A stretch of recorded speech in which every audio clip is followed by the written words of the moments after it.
Tila hindi nakalampas sa mga mapanuring mata ng netizens ang latest video na ibinahagi ni Kim Chiu sa social media.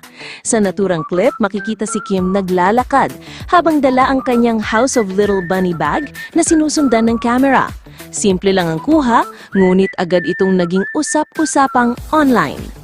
Ayon sa mga fans, siguradong si Paolo Avellino raw ang nasa likod ng camera.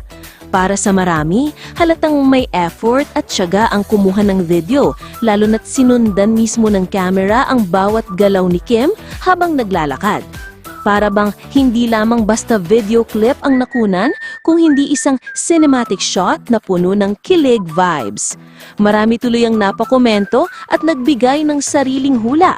Si Paolo yan, ramdam sa anggulo, ani ng isang fan. Sino pa ba ang kasing tiyaga na sundan si Kimmy habang naglalakad? Siyempre si Papi Pao. Dagdag naman ng isa. Ngulit higit pa sa kilig, may nakakaantig ring detalye sa video na ito.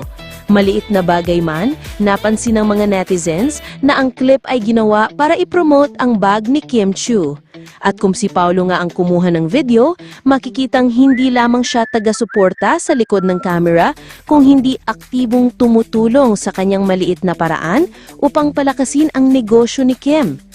Para sa mga fans, sweet at inspiring ang ganitong simpleng gesture. Nasa kabila ng busy schedules nila bilang artista, naroon ang suporta sa personal at professional growth ng isa't isa.